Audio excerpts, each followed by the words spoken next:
Les bons jeans peuvent te ramener de l'argent, rempli dans un sac ou dans une valise. Mais ce n'est pas parce qu'il y a une malédiction transgénérationnelle dans ton étoile que tu ne peux pas non plus devenir riche. Et ceux qui tuent les bébés et les filles vierges pour avoir de l'argent. En Afrique, la spiritualité est une réalité. Beaucoup pensent que réussir ne dépend pas seulement de notre effort et de nos sacrifices.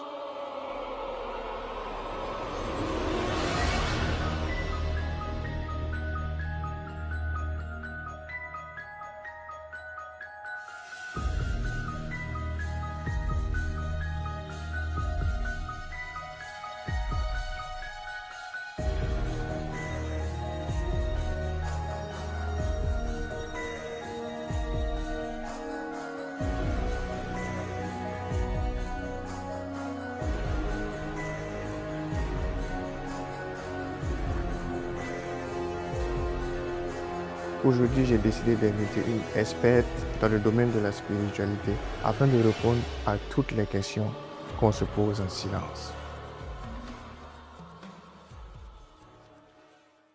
Oui, la spiritualité peut influencer la réussite d'une personne parce qu'elle agit sur notre état intérieur, tel que son manque d'assurance, ses peurs et ses choix. Si tu viens d'une famille spirituellement noble, tu vas forcément rencontrer de bonnes personnes, des gens qui ont la même vibration haute que toi, qui vont t'aider à développer très facilement ta richesse, à t'aligner.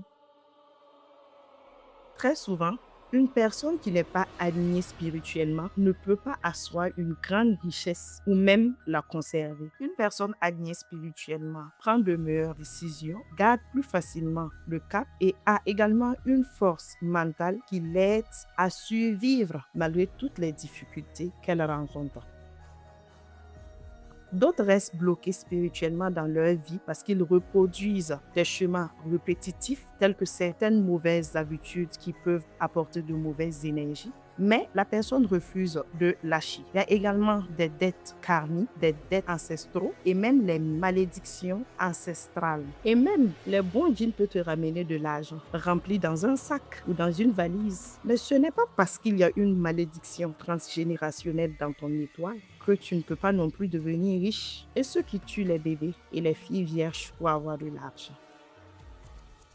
Un arrière-grand-père peut-être de la 7e génération passée qui commet une erreur et qui se voit maudit. Parfois, on peut prononcer des malédictions en disant « je te maudis jusqu'à ta 10e génération ». Et là, toute la famille se retrouve avec le même problème qui fait que se répéter plusieurs fois. On a également le mauvais djinn qui hypothèque ton libre arbitre et qui te met dans une phase de dépression, de paresse qui t'empêche de réussir. Très souvent, beaucoup de personnes se sabotent inconsciemment avec des pensées telles que la peur de réussir, les mauvaises habitudes, les mauvaises fréquentations, le fait de dire je ne mérite pas plus que ça ou je ne suis pas à la hauteur de telle chose. Tout cela crée un blocage pour ta réussite.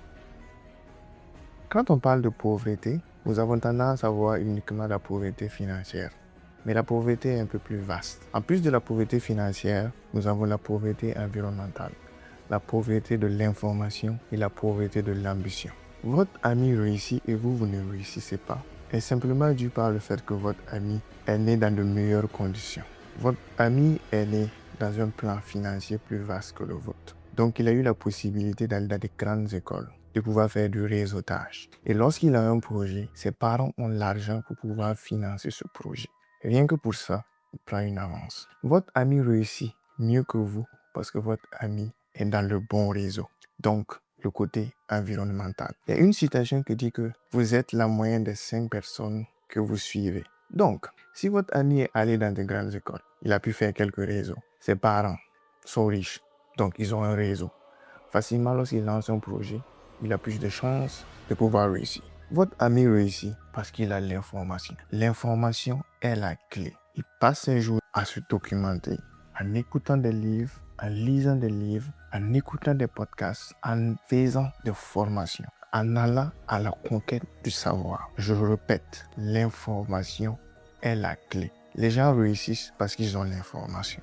Et le dernier facteur qui est le plus important selon moi, c'est l'ambition. C'est l'ambition. Il a une ambition extrême. extraordinaire. Il est prêt à tout perdre pour pouvoir réussir. Dans sa tête, il a déjà réussi. Donc rien ni personne ne pourra l'empêcher. Voilà les raisons qui font que votre ami ou vos amis réussissent mieux que vous. Nous sommes ce que nous pensons. Les seules limites qui existent sont celles que nous nous imposons. Et nous avons tendance à nous imposer plein d'obstacles. Et malheureusement, ces obstacles freinent notre réussite. Aujourd'hui, j'ai décidé de vous partager quelques obstacles.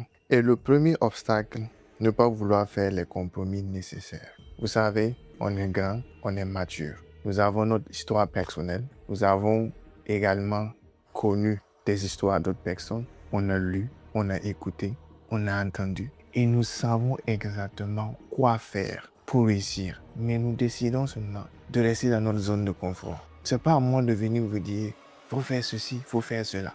Toi-même, tu sais ce qu'il faut faire. Mais non, on reste dans notre zone de confort. Et à 40 ans, à 60 ans, on n'a pas d'accomplissement.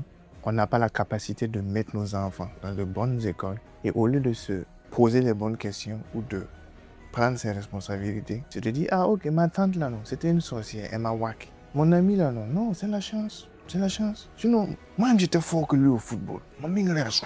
Ok, il faudra assumer. Il n'y a pas de problème. Deuxième obstacle, la peur de l'échec. On a peur d'échouer, et c'est ça. Il ne faut pas que la peur soit plus grande que notre envie de réussir. Quoi d'autre à dire, il faut juste foncer. Il faut échouer, mais il faut échouer vite. Troisième obstacle, vouloir être aimé de tout le monde. Ouais, ça, c'est un peu complexe. Parce que grandir en Afrique, c'est l'éducation de... Tu fais quelque chose et tu te demandes qu'est-ce que les voisins vont en penser. Généralement, quand tu fais quelque chose, ok, il y a ça, il a un petit point. Qu'est-ce que les voisins vont dire? Donc, on a grandi dans ça. Donc, à un certain moment qu'on veut se développer, on a ça qui est ancré.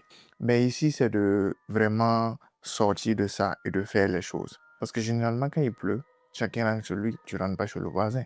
Tu rentres chez toi. Donc, c'est ça. Il faut dépasser ce cap-là, faire les choses. Et de toutes les façons, les gens vont penser. Les gens vont dire quelque chose. Les gens vont dire... C'est comme ça. Il y a le mal, il y a le bien. Il y a le rouge, il y a le jaune. Il y a le blanc, il y a le noir.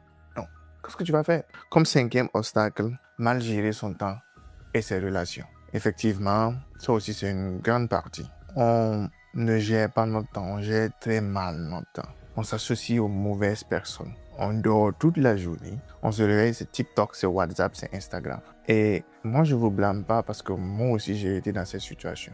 Mais j'ai décidé de supprimer tous mes réseaux. Instagram, je n'ai plus TikTok, je n'ai plus Facebook. Le seul réseau que j'ai actuellement, c'est YouTube. Parce que sur YouTube, je crée du contenu. Et sur YouTube, je vais à la recherche des informations en lisant, en écoutant, pour pouvoir vous produire ce genre de vidéos. Au final, la réussite ne dépend pas uniquement du travail. Elle ne dépend pas uniquement aussi de la spiritualité. En réalité, la réussite est une combinaison du travail et de la spiritualité. La balle est dans votre camp. Vous pouvez décider de continuer à regarder vos amis réussir ou de prendre le même train qu'eux, également réussir. Mesdames et messieurs, nous sommes à la fin de cette vidéo. Je vous remercie de l'avoir regardée. Et pour tous ceux qui veulent aller encore plus loin, j'ai fait une vidéo qui parle de comment être un influenceur dans son domaine. La vidéo sera en description ou elle s'affichera juste là. Encore merci et à très bientôt.